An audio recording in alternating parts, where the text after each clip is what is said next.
Somebody ambie hiyo watu wanyamazishe hiyo. I've called this press conference to address serious concerns to the people of Kenya on media crackdown and suppression of media freedom by William Ruto and this rogue administration. Today, I'm concerned as you are on the threats to the media and freedom of expression, media freedom in East Africa and in particular here in Kenya and Uganda as we approach the 2027 general elections. We have had a bad pattern in Kenya that ahead of general elections, journalists and bloggers get targeted by unpopular regimes that fear the power of the people at the ballot. Some journalists or bloggers are either disappear, they are silenced, compromised, or killed altogether. It is shameful that those stifling the media are on a barrage of attacks on the media are a product of the media and freedom of expression in Kenya. But for this regime led by a crooked dictator, learning from his counterparts in East Africa, it is worse.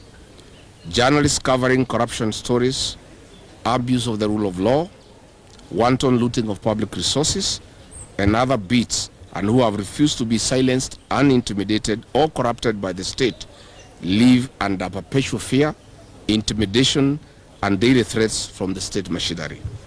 Media houses that are firm on their independent editorial policy have not been spared either. Notably, on 25th June 2026, in the full glare of cameras, we witnessed a police officer throw kicks at a journalist in Nairobi streets for no apparent reason. Further, on 26th June 2026, 4 armed men believed to be police officers from the dreaded killer squad, Nairobi Sierra, armed with AK-47 assault rifles, attempted to abduct the Standard Group Nakuru-based associate editor, Mr. Nixon Kiprotich in Nakuru. This failed. It is saddening and painfully unbearable that on 24th and 25th June 2026, the President of the Republic of Kenya and Commander-in-Chief of our Defense Forces, Mr. William Ruto, on his official X account, launched a barrage of scathing attacks on the independence of the Standard Media Group. This was after a series of uncomfortable stories about this regime, and more painfully to him was the story on William Ruto gallery of lies. This attack is an open defiance to truth and total war on the freedom of media as stipulated under Article 34 of our Constitution. I am aware that the journalist Vera Morara, who did these stories under trail by security forces 24 hours every day, and if anything happens to Vera, William Ruto must be held to account. Mr. William Ruto, the media does not live under your mercy or privilege. If you think the media is your enemy, you are mistaken. Wait for August 10th next year. It is further alarming that some few days ago, journalists attached to MediaMax Limited were sanctioned for physical and online bullying by state operatives and bloggers. Their safety and privacy were compromised and exposed.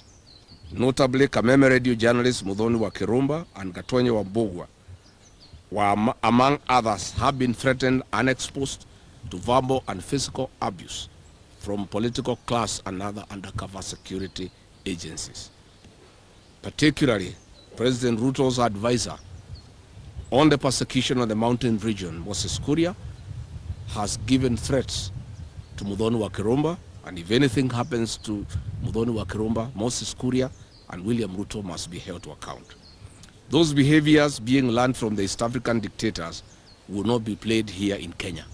I must say for the record, Kenya is not Uganda and Kenya is not Tanzania. But more importantly, we are aware and informed of William Ruto's plans to shut down some media houses, cripple others through the government advertising agency financially, and slow down and eventually shut the internet on the 10th of August 2027. But let us remember, on 3rd May every year since 1993, the world marks the Press Freedom Day as ratified by the United Nations General Assembly. It is not only that 3rd May is the only day we celebrate and observe media freedom, but every day we must observe and honor the media as the 4th estate. In our country, Kenya, press freedom is not a privilege granted by the state, but a right recognized under our Constitution. Article 33 and 34 of our Constitution gives the right to freedom of expression and freedom of the media respectively.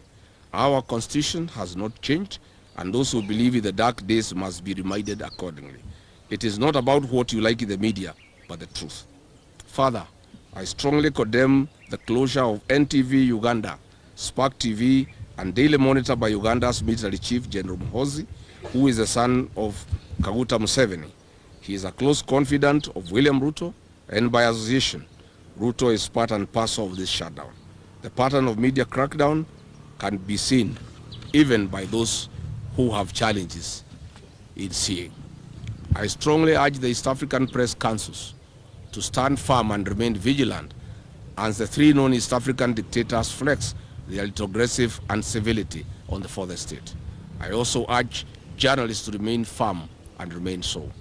In all this, neither William Ruto nor any officer in his government has spoken against this. This clearly confirms that William Ruto and Kaguta Museveni are Siamese twins in media suppression. The freedoms we enjoy today were not given on a silver platter. Kenyans fought for them. We have sunk a higher lower through this regime. Even international media houses are being threatened and sanctioned against airing certain stories. This has never been seen. I have been informed in confidence that some top journalists and editors have been marked for crackdown and silenced by this regime. I have personally reached out to some of them, and within the week I will reach out to the rest. If anything happens to any journalist in Kenya, whether a foreigner or a resident, this government must be held to account. And Rigathi Gachagua will remain very, very vigilant and will be available to call out on any threat to any journalist in Kenya. I want to assure journalists wherever they are that they have my full support, and I'll be there for them at this very difficult time. If this government thinks that their problem is the media, this is the biggest lie they are living in. The problem is not the media. It is fake promises, failure, lies, a failing economy, failed systems, poor service delivery, corruption, abuse of the rule of law, abductions, extrajudicial killings, and total failure of government. William Ruto, please leave journalists alone. Leave the media houses alone. Do not take us back to the dark days of the 80s and the 90s. It is unbelievable that in the era of information technology, artificial intelligence, and citizen journalism, the state can sit down and think of how to silence the media. This is when schools have no classrooms and hospitals have no drugs, even painkillers. William Ruto, you have captured all institutions. You have punctured the opposition immediately after you got into power. Please leave the 55 million Kenyans with the media as their last line of defense. I call on all media houses, the journalists and the editors, to stand in solidarity with one another. Do not be cowed. Do not be threatened or intimidated. Stand firm and speak the truth for the people of Kenya. You are the last line of defense for the 55 million Kenyans.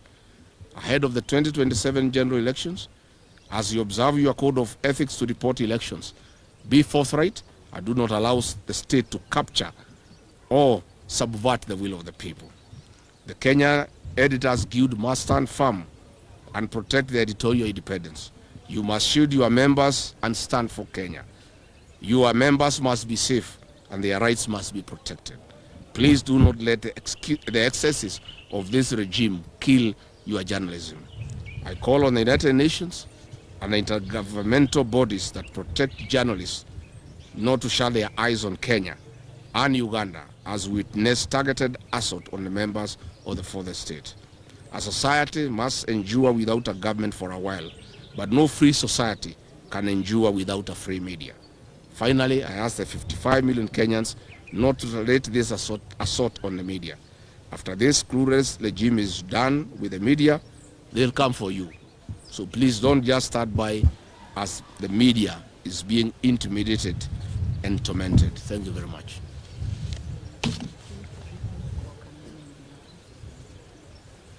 Kwaja kweli ya hii